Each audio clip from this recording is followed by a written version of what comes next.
उसकी अगुवाई में ये सब पीछे पीछे चलते हैं, उस स्नान करने वाले स्थान की तरफ प्रस्थान कर देते। तो जो पर भी लगनी थी, सबसे पहले ये नागा व्यक्ति जो बिल्कुल नगर रहते हैं साधु, वो पहुंच गए गंगा के ऊपर हर की पैड़ी पे स्नानार्थ।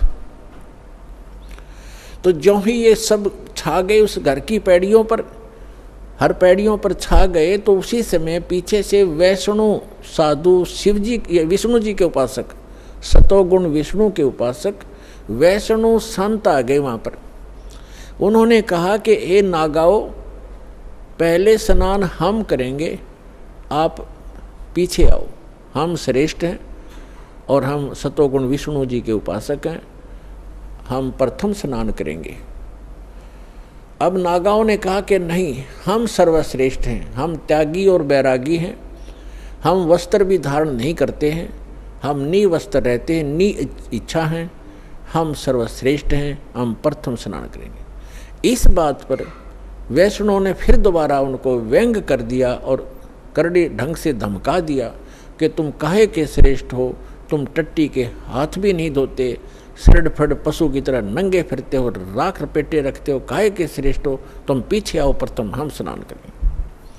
इसी बात पर उन नागाओं तमोगुण उपासक और वैष्णु साधु जो विष्णु जी सतोगुण उपासक और नागा शंकर भगवान के तमोगुण उपासक, इन दोनों का युद्ध हो गया। भगवान भूल गए, अर की पैड़ी कहें कि भगवान की पैड़ी, भगवान भूल गए, स्नान और पर भी भूल गए, एक मान बढ़ाई, अपना नीच वृत्ति ही याद रखी, नीच स्वभाव याद रहा। एक दूसरे को काटने लगे, मुंह से काट लें, बाल पकड़कर घुमा दें, पटक पटक कर मारें, जैसे एक फिर तीर मारें, तलवार से गर्द कटारी घोंप दी, कत्लेआम कर दिया। ये 25,000 ये त्रिगुण उपासक आपस में कट कर मर गए उस हर की पैड़ी पे। गंगा का पानी लाल कर दिया, लाशों की सौ का उसमें बेशुमार सौ चल पड़ी। अब यहाँ उस सूक्ष्म वेद में सच्चिदानंद घन ब्रह्म की वाणी में परमात्मा ने कहा है कि तीर तुपक तलवार कटारी और जमधर जोर बधावे हैं, हर पैड़ी हर हेत नहीं जान्या, वहाँ जा कर्द चलावे हैं और काटे शीस नहीं दिल करुणा, ये जग में साध को आवे हैं, और जो जन इनके दर्शन को जावे उनको भी नरक पठावे। कि वह गुट्टी उन न पावेंगे, जो इनके शेष बनेंगे ये शिक्षा उनको देंगे, काटो मरो काय के लिए, एक मान बढ़ाई के लिए, नहाने के लिए। अरे एक जन साधारण भी कोई नहा रहे हों, 10 20 50 100 भक्त, आम व्यक्ति भी, और वहाँ कोई व्यक्ति आ जा भाई मैं भी नहा लूँ, अकाजा आप भी नहा लो, स्थान दे देते हैं। तो आम व्यक्ति से भी गिरा हुआ इनका विचारधारा, इनका जो शिष्टाचार, और इनको तुम संत मानते हो, ये त्रिगुण उपासकों के बारे में सूक्ष्म वेद में कहा है। कहते तीर तुपक तलवार कटारी और जमधर जोर बधावे हैं, हर पैड़ी हर हेत नहीं जाना। कहते हर की पैड़ी कहो, हर की पैड़ी कहो, भगवान का प्रेम नहीं समझा, भगवान की आत्माओं को काट रहे हो, हर पैड़ी हर हेत नहीं जाना, और वहाँ जा तेग चलावे हैं, तेग माने तलवार, और काटे शीश, कहते गर्दन काट रहे हैं, सिर काट रहे हैं, नहीं दिल करुणा, इनके दिल में दया नहीं, और ये जग में साध कवावे हैं, इनको साधु कहते हो, संत कहते हो। और जो जन इनके दर्शन को जावे, जो व्यक्ति इनके मत्था टेकन जावे, या इनको दान करने जाता है, या इनका शिष्टो प्राप्त करता है, उनको भी नरक पठावे, उनको भी नरक भेज देते ये त्रिगुण उपासक। अब आइए श्रीमद् भगवद गीता अध्याय नंबर 7 के मंत्र नंबर 12 से लेकर 15 में। इसमें गीता ज्ञानदाता ये ब्रह्म है, सरपुरुष है, ये कहता है कि ये जिनका ज्ञान ये त्रिगुणमयी माया, रजगुण ब्रह्मा, सतगुण विष्णु, तमगुण शिव जी, ये क्या कहता है गीता ज्ञानदाता 7वें अध्याय के 12वें श्लोक में कि जो कुछ भी रजोगुण से हो रहा है, यानी रजोगुण से क्या होता है उत्पत्ति, और सतोगुण से सतीथि पालन, जो यहाँ हम एक दूसरे में मोह ममता से जकड़े बैठे हैं, और तमोगुण से संहार, कहते ये उत्पत्ति सतीथि और जो संहार जो कुछ भी इन तीनों गुणों से हो रहा है, रजगुण ब्रह्मा सतगुण विष्णु से, इसका निमित्त कारण मैं हूँ। ये मेरे लिए हो रहा है क्योंकि इस सरपुरुष ने 1 लाख मानव शरीरधारी प्राणियों का नित आहार करने का एक श्राप लगा हुआ है। उसके कारण आप जी को यहाँ रोका हुआ है। जैसे कसाई बकरे पालता है, उनको सब सुविधाएं भी देता है, तो भोले प्राणी वो बकरे समझते हैं हमारा मालिक बड़ा दयालु है, हमारे लिए कितनी सुविधाएं रखता है, चरागाह बना रखा है, तालाब बना रखा है, और साथ में ये शेड डाल रखा है। तो इन सुविधाओं को देखते हैं तो वो लगता है दयालु, और जब उसको आवश्यकता पड़ती है वो नहीं देखता किसका बेटा कट रहा है, किसकी बेटी, हाँक लेता, मोटे मोटे निकाल कर काट देता, अपना उल्लू सीधा करता है। उस समय वो रोते हैं, भागते फिरते हैं, कर्राट मच जाता है, उनमें हाहाकार मच जाती है। तो उस समय भूल जाते हैं वो दयालु कहाँ गया, तुम्हारे बच्चों को निकाल ले गया, माँ को, किसी की बाप को, किसी के बेटे को। यही स्थिति परमात्मा कबीर जी ने बताई है कि तुम काल के लोक में रह रहे हो। इस कसाई ने 1 लाख मानव शरीरधारी प्राणी जीव डेली खाने हैं, और जिस कारण से आपको सब सुविधाएं जो प्राप्त हैं, इनको देखकर आप सोचते हो कि बड़ा दयालु भगवान है, सारी सुविधाएं दे रखी हैं। और उस समय कहाँ गई वो दयालुता, जब तुम्हारे बच्चे, परिवार का परिवार नाश हो जाता है, कोई प्यारे से प्यारा बेटा मर जाता है, कोई बेटी मर जाती है, माँ बाप मर जाते हैं। उस समय हमें वह बुद्धि हमारे अंदर नहीं थी, क्योंकि परमात्मा ने स्वयं आकर के वो ज्ञान दिया, तो अब हमारी बुद्धि का विकास हुआ, और ये विश्वास हुआ कि सचमुच ये लोग ठीक नहीं है। अब गीता अध्याय नंबर 12 से लेकर 15 का सारांश है कि त्रिगुणमयी माया के द्वारा रजगुण ब्रह्मा सतगुण विष्णु तमगुण शिव जी से प्राप्त ये अक्षणिक सुविधाएं, अस्थायी सुविधाओं को प्राप्त करके, और जो और ज्ञान सुनने को तैयार नहीं है, राक्षस स्वभाव को धारण किए हुए, इनका ज्ञान हरा जा चुका, जो इनसे ऊपर कोई बात सुनने को तैयार नहीं है, ब्रह्मा विष्णु महेश जी से ऊपर राक्षस स्वभाव को धारण किए हुए मनुष्यों में नीच दूषित कर्म करने वाले मूर्ख, ये मुझे भी नहीं बचते। गीता ज्ञानदाता कहता मेरी भक्ति भी ना करते, इनसे अच्छा तो कुछ लाभ मैं ही दे दूं। अब ये गीता ज्ञानदाता जो श्री कृष्ण नहीं है, श्री कृष्ण में बोल रहा, ये सरपुरुष है, ये ब्रह्म है। ये कहता है कि मेरी भक्ति 4 प्रकार के व्यक्ति करते हैं। एक अर्थार्थी, आर्थ, जिज्ञासु और ज्ञानी। अर्थार्थी तो वो होते हैं जो केवल धन प्राप्ति, धन लाभ के लिए ही कोई जंतर मंत्र जो अनुष्ठान करते हैं, वो वेद मंत्रों से ही करते हैं। वो कोई अन्य किसी कविता या किसी के लेख का सहयोग नहीं लेते, पुराण पुराणों को नहीं लेते, और ना ही वो ये जाप करते जय गणेश देवा, ये आरती नहीं करते। वो केवल वेद मंत्रों से अनुष्ठान करते हैं। वो करते हैं धन लाभ के लिए, घना धनी बन जाऊं, कोई सिद्धि प्राप्त कर लूं। और दूसरे बताए आर्थ। आर्थ का अर्थ होता है जो संकट में हो जो व्यक्ति, वो आर्थ होता है, दुखी।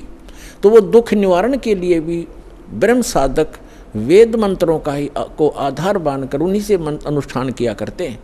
और तीसरे जिज्ञासु वो होते हैं परमात्मा प्राप्ति के लिए घर से निकलते हैं, संतों की खोज करते हैं, उनसे ज्ञान प्राप्त करते हैं, उनसे प्राप्त ज्ञान से स्वयं वक्ता बन जाते हैं और वो अपना जीवन नाश कर जाते हैं, वाह के पात्र बन जाते हैं, कथाएं अच्छी याद कर लेते हैं। जनता ये सोचती है बड़ा विद्वान है, और ना अपना जीवन कल्याण है और दूसरों का भी नहीं कर पाते, क्योंकि उनके पास वास्तविक मंत्र नहीं। फिर क्या बताते हैं, चौथे नंबर के जो ज्ञानी हैं, वो ज्ञानी कौन है? ज्ञानी की परिभाषा इस प्रकार है कि जिसको ये ज्ञान हो गया कि मानव शरीर केवल परमात्मा प्राप्ति सत्साधना करके ये मोक्ष प्राप्त करना ही इसका उद्देश्य है और कुछ नहीं है। बाकी जो संतानों उत्पत्ति है या कोई परवरिश के लिए कार्य है, ये तो हमारी यहाँ मजबूरी है, ये तो करना ही होना है और करना भी है। लेकिन ये ज़रूरी है कि यदि मनुष्य जीवन प्राप्त करके मोक्ष नहीं हुआ तो यूजलेस है मानव शरीर। परमात्मा भी अपनी वाणी में, सच्चिदानंद घन ब्रह्म कबीर वाणी में कहते हैं कि मानुष जन्म पाए के जो नहीं रटे हरि नाम, और जैसे कुआ जल बिना फिर बनवाया क्या काम। तो जिनको ये पता चल गया जैसे परमात्मा कहते हैं मनुष्य जीवन पा करके जो भक्ति नहीं करते, कहते हैं राम रटत कोढ़ी भलो, चू चू पड़े दो चाम, और सुंदर दे किस काम की, जामुख ना ही नाम। और यहाँ तक कहा कि जीव व्याते वाह बली, जो रटे हरि नाम, और नहीं तो काट के फेंक दियो यो मुख में भलो नीचाम। फिर कहते हैं राम रटत दारिद्र भला, दारिद्र माने रंक, गरीब, निर्धन। राम रटत दारिद्र भला, टूटी घर की छान, और सुंदर मैल किस काम के, जा भक्ति नहीं भगवान। तो परमात्मा ने इतना महत्व दिया। इसी प्रकार सब सदग्रंथों में ये प्रमाण है कि मनुष्य जीवन परमात्मा प्राप्ति मोक्ष कराने के लिए, शुभ कर्म करने के लिए ही प्राप्त होता है। तो ज्ञानी आत्मा को ये पूरा दृढ़ निश्चय हो जाता है। अब उनको ये भी दृढ़ हो जाता है, विश्वास हो जाता है कि ये आन उपासना, देवी देवताओं की पूजा, ब्रह्मा विष्णु महेश तक की पूजा, या श्राद्ध आदि निकालना, या कोई और उपासना जो हम करते हैं, तीर्थ आदि की उपासना, ये मोक्षदायक नहीं है। उनको ये पता है कि पूर्ण परमात्मा की भक्ति से पूर्ण मोक्ष होता है और उसकी भक्ति से ही लाभ होता है। अब वो क्या करते हैं, जैसे गीता ज्ञानदाता कहता है कि ये चौथा जो ज्ञानी है वो मुझे प्रिय है और उसको मैं प्रिय हूँ, क्योंकि वो मुझे इसलिए प्रिय है कि वो ब्रह्मा विष्णु महेश की पूजा छोड़कर ब्रह्म साधना पर लग गया है, उनसे कुछ अच्छा लाभ मिलेगा उसको। और फिर क्या बताता है कि ये सभी ज्ञानी आत्मा है तो उदार, ये ज्ञानी आत्मा है तो उदार, लेकिन इनको तत्वदर्शी संत ना मिलने से चौथे अध्याय के जो 32 और 34 में जिसका विवरण दिया है, वो तत्वदर्शी संत ना मिलने के कारण ये आप पे निष्कर्ष निकाल के और वेदों को पढ़ के इन्होंने ओम मंत्र जो ब्रह्म का है, इसको ये पूर्ण ब्रह्म का, पूर्ण परमात्मा का मान लिया। ओम नाम का जाप वेदों से और हठ योग ब्रह्मा जी से, क्योंकि श्रीमद् देवी भागवत यानी देवी पुराण में 30वें स्कंद में ब्रह्मा विष्णु महेश की उत्पत्ति कथा लिखी है।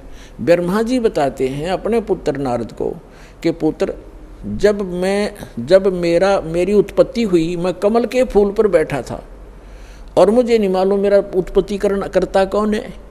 फिर मैं बैठा था तो मैंने देखा कि यहाँ कोई जल नहीं, जल ही जल दिखाई देता है, कोई पृथ्वी नहीं। आकाशवाणी हुई कि तप करो तप करो। मैंने 1000 वर्ष तक तप किया।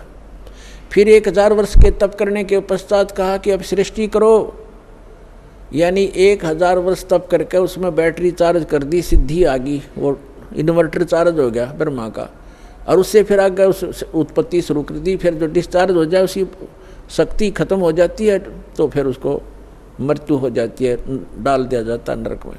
तो वो यहाँ जो ब्रह्मा जी ने, ये आकाशवाणी तो थी ब्रह्म की और इसने मान ली पूर्ण परमात्मा की, क्योंकि वो गुप्त रहता है, सामने आता नहीं। ये काल भगवान ब्रह्म, इसने आकाशवाणी कर दी तप करो तप करो। ये वेद में नहीं है, वेद तो ब्रह्मा जी को बाद में प्राप्त हुए हैं और ये पहले उसको आकाशवाणी कर दी।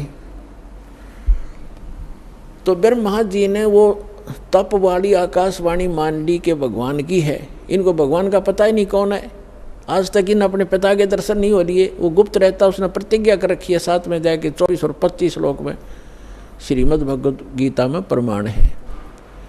तो इन्होंने सभी ऋषियों ने और इंक्लूडिंग विष्णु और शिव ने ब्रह्मा जी से ज्ञान प्राप्त है, इसको विद्वान मानते हैं ये कि वेदों का ज्ञान इसी को। तो इसने ओम नाम तो वेदों से दे दिया और आकाशवाणी वो ले ली जो इसने सुनी थी। तो दोनों का मिश्रण करके ये साधना शुरू करते हैं, जितने भी ऋषि में ऋषि हुए। ये जो तप है ये तो है शास्त्र विधि त्याग का मनमाना आचरण, और ओम जाप है ये शास्त्रानुकूल साधना। तो इन दोनों का मिश्रण करके साधना करते हैं। तो तप करने से तो इनको राज्य प्राप्त होता है, तप हठ योग करते हैं और उससे सिद्धियां भी आ जाती हैं। और ओम नाम के जाप से इनको ब्रह्मलोक प्राप्त होता है। लेकिन गीता अध्याय नंबर 8 के श्लोक नंबर 16 में कहा कि ब्रह्मलोक पर्यंत भी ये सभी साधक पुनरावृत्ति में जन्म मृत्यु होता है। जो गीता अध्याय नंबर 15 के श्लोक नंबर 4 में कहा है कि उस तत्वदर्शी संत की प्राप्ति के पश्चात परमेश्वर के उस परम पद की खोज करनी चाहिए, जहाँ जाने के बाद साधक लौटकर फिर कभी संसार में नहीं आते। तो वो उस परमात्मा की भक्ति करो जिसने सब ब्रह्मांडों की रचना की। तो वह इससे वो ओम नाम के जाप से वो प्राप्ति नहीं होती। उसके लिए अभी आपको बता दिया था कि 17वें अध्याय के 23वें श्लोक में कहा कि वो 3 मंत्र का जाप है और तत्वदर्शी संत बतावेगा, उससे होगा। तो यहाँ जो प्रसंग चल रहा है, तो यहाँ 7वें अध्याय के 18वें श्लोक में गीता ज्ञानदाता कहता है कि ये ज्ञानी आत्मा सभी की सभी हैं तो उदार है, नेक हैं, परमात्मा के लिए समर्पित हैं, घर त्याग दिया है, जीवन भी न्यौछावर कर दिया है, सूख कर काटा हो जाते हैं, परमात्मा पाने के लिए निराहार बैठे रहते। लेकिन ये उदार आत्मा मेरे वाली अनुत्तम गति में सरपुरुष, गीता ज्ञानदाता सरपुरुष ये कहता जन्म मृत्यु तो तेरी मेरी भी होगी अर्जुन, तेरी भी होगी मेरी भी होती रहेगी, और युद्ध भी करना पड़ेगा, शांति नहीं हो सकती, शाश्वत स्थान मेरी साधना से प्राप्त नहीं हो सकता। वो तो तत्वदर्शी संत बताते हैं, उनसे सुनो। तो तत्वदर्शी संत ना मिलने से कहते हैं कि ये ज्ञानी आत्मा है तो उदार, ये नेक आत्माएं हैं, परमात्मा के लिए समर्पित हैं। तत्वदर्शी संत के अभाव से ये मेरे वाली यानी ब्रह्म की साधना अनुतमाम अति अश्रेष्ठ घटिया साधना में गति में, घटिया गति में ही आश्रित रह गए। घटिया गति यानी जन्म मृत्यु जब तक नहीं मिटेगी, शाश्वत स्थान नहीं मिलेगा, तो वो साधना वो गति उससे प्राप्त सथीछी गति माने वो स्थान भी यूजलेस है, वो गति भी अनुत्तम है। अरे इन्होंने यहाँ बुद्धि स्लिप कर गया। यहाँ से स्टार्ट हुआ था सत्संग कि जितने भी ये परमात्मा ने अनुवाद ही नहीं से करवा दिया, और जहाँ इनकी बुद्धि ने काम नहीं किया वहाँ इनकी बुद्धि स्लिप कर गई, इन्होंने अर्थों के अनरस कर डाले। तो उदाहरण के तौर पर ये है 7वें अध्याय का 18वें श्लोक में अनुतम शब्द है, अनुतमाम, अनुतम अनुतमाम यानी कति अश्रेष्ठ, बिल्कुल अश्रेष्ठ, घटिया।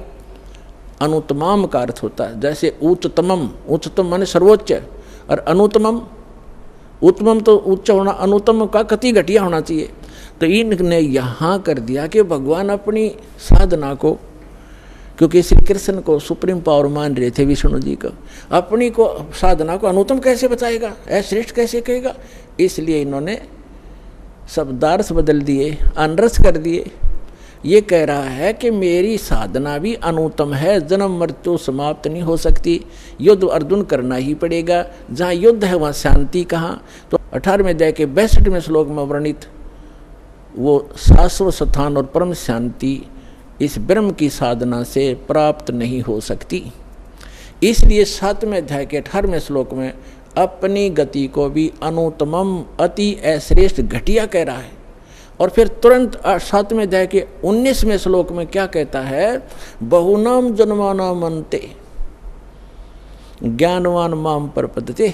बहुनाम जन्मानाम यानी बहुत ही जन्मों के अंत के किसी जन्म में ये ज्ञानी आत्मा ज्ञानवान माम प्रपद्यते, मुझ ब्रह्म की साधना करते हैं, मुश्किल से नाते नीचे की साधना को देवी देवता भूत पितर आदि में उलझे रहते हैं, तीर्थ व्रतों पर लगे रहते हैं। यहाँ बताता है कि बहुनाम जन्मानाम अन्ते ज्ञानवान माम प्रपद्यते, और वासुदेव सर्वमिति समात्मा सो दुर्लभ है। ओए होए, क्या कहता गीता ज्ञानदाता कि वासुदेव ही सर्वम सब कुछ है, वासुदेव ही सब कुछ है, ये बताने वाला महात्मा बड़ी मुश्किल तय मिलेगा।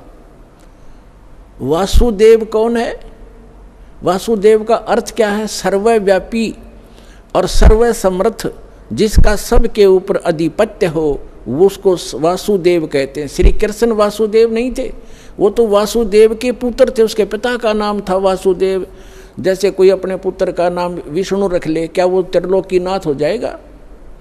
तो वो वासुदेव का पुत्र था। श्री कृष्ण वासुदेव नहीं थे, वो कह ले वे सब कहने लगे उसको वासुदेव, वो वासुदेव नहीं थे। वासुदेव का अर्थ है वेदों में जो सर्वश्रेष्ठा, सर्वोत्पादक और जिसका सबके ऊपर अधिपत्य, कंट्रोल है, सबका शासक, यानी पूरे विश्व में जिसका वास है, जिसके अधिकार में सभी आते हैं, स वासुदेव, वो है वासुदेव। अब अभी आपको प्रारंभ में बताया था, सत्संग के प्रारंभ में, कि जो सरपुरुष है, जो गीता ज्ञान बोल रहा है, यहाँ पर बता रहा 7वें अध्याय के 18वें और 19वें श्लोक में, वो है सरपुरुष और वो 21 ब्रह्मांड का स्वामी है। गीता अध्याय नंबर 15 के श्लोक नंबर 16 और 17 में 3 पुरुष हैं, सरपुरुष, अक्षर पुरुष और परम। वो तीसरा जो 8वें अध्याय के 3रे श्लोक में परम अक्षर ब्रह्म बताया है, वो 15वें अध्याय के गीता जी के 17वें श्लोक में उस परम अक्षर ब्रह्म की तरफ संकेत है कि उत्तम पुरुष है तू अन्य परमात्मा इति उदाहरत है, यह लोक तरम आविश्य वृत्ति अवैश्वर है। तो यहाँ जो प्रसंग चल रहा है कि ये जो सरपुरुष है ये 21 ब्रह्मांड का स्वामी है, अक्षर पुरुष 7 संग ब्रह्मांड का स्वामी है, इतना ही वासुदेव, इतना ही ये प्रभु है, स्वामी है, वासुदेव नहीं है, सबके ऊपर मालिक नहीं है, सब पर इसका वास नहीं है। और जो अक्षर पुरुष है 7 संग ब्रह्मांड का स्वामी है, ये भी वासुदेव नहीं है, सबके ऊपर मालिक नहीं है। और तीसरा जो परम अक्षर ब्रह्म है वो है वासुदेव, वो ओवरऑल कंट्रोल, असंग ब्रह्मांड का स्वामी, अनंत कोट ब्रह्मांड का एक रति नहीं भारे, सतगुरु पुरुष कबीर हैं ये कुल के सिरजनहारे। हम सुल्तानी नानक तारे दादू को उपदेश दिया, जात जुलाहा भेद न पाया वो काशी माहे कबीर हुआ। तो वो वासुदेव है। अब यहाँ जो 7वें अध्याय का 19वें श्लोक का जो सारांश है वो क्या कहता गीता ज्ञानदाता कि बहु नाम जन्मानाम अन्ते, बहुत बहुत जन्मों के किसी अंत के जन्म में ज्ञानवान ज्ञानी आत्मा माम प्रपदते, मेरी भक्ति करते हैं, मेरी पूजा करते हैं। और वासुदेव सर्वमिति स महात्मा सुदुर्लभ है, यहाँ भी अनरस कर रखा है इन्होंने अनुवाद के अंदर। केसरी कृष्ण कह रहा है कि मैं वासुदेव हूँ और मुझे जो जानता है वो बड़ा मुश्किल से मिला। कृष्ण का सबने पता, बालक ने पता इसका। तो कहने का भाव ये है कि वो ये कह रहा है कि ये बतावेगा संत के वासुदेव ही सर्वम, यही पूर्ण परमात्मा है, यही पूर्ण मोक्षदायक है, इसी की साधना से शाश्वत स्थान प्राप्त होगा और ये पाप नाशक है, ये सारी सब ब्रह्मांडों का कुल का मालिक है। ये बताने वाला महात्मा बड़ी मुश्किल से मिलेगा। ओए होए, इस पर थोड़ा सा उदाहरण देते हैं।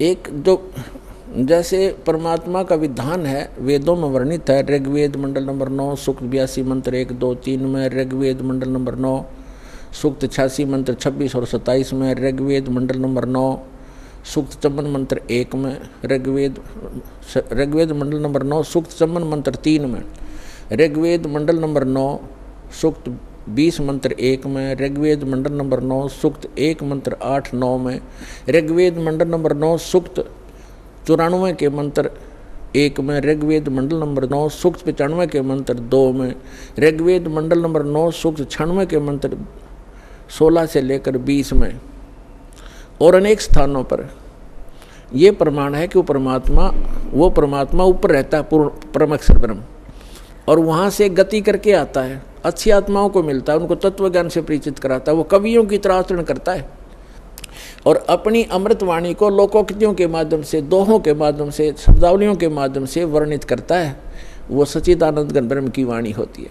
तो वो किन महात्माओं को मिला? आदरणीय धर्मदास साहिब जी को, आदरणीय मलुकदास साहिब जी को, आदरणीय नानक साहिब जी को, आदरणीय दादू साहिब जी को, आदरणीय गरीबदास साहिब जी गांव छुरानी जिला दद्दरवाले को, आदरणीय गीसा साहिब जी गांव खेखड़ा जिला मेरठ उत्तर प्रदेश वाले को, और आदरणीय स्वामी रामानंद जी काशी वाले को। ये तो महापुरुष दास के नॉलेज में है जिनको भगवान सीधे मिले, तो अपने नियमानुसार, अपनी लीला अनुसार मिलते, ऐसे मिले। तो उनमें से गरीबदास जी ने कहा है, हम सुल्तानी नानक तारे दादू को उपदेश दिया, जात दुलाहा भेद न पाया, काशी माहे कबीर हुआ। अंत कोट ब्रह्मांडे का एक रति नहीं भारे, सतगुरु पुरुष कबीर हैं ये कुल के सिरजनहार। तो यहाँ कहते हैं ये गरीबदास जी को परमात्मा मिले थे, कबीर परमात्मा जी सचखंड लेकर गए थे, फिर वापस छोड़ा था, उनको मृत जान लिया था, चिता पर रख दिया था। 10 वर्ष के बालक थे गरीबदास जी, गांव छुरानी, जिला झज्जर, हरियाणा में। तो परमात्मा 8-10 घंटे तक ऊपर सारा ब्रह्मांड दिखाया उनको, ले जा करके अपनी स्थिति से परिचित कराया, फिर उनको वापस छोड़ा। उनके अंदर वो तत्व ज्ञान फीड कर दिया, फैक्स कर दिया, उसके डाउनलोड कर दिया भगवान ने। तो उसी ज्ञान के आधार से गरीबदास जी ज्ञान दिया करते थे। उनके बहुत से शिष्य हुए और उस अमृतवाणी को पाठ किया करते थे उनके शिष्य गरीबदास जी के।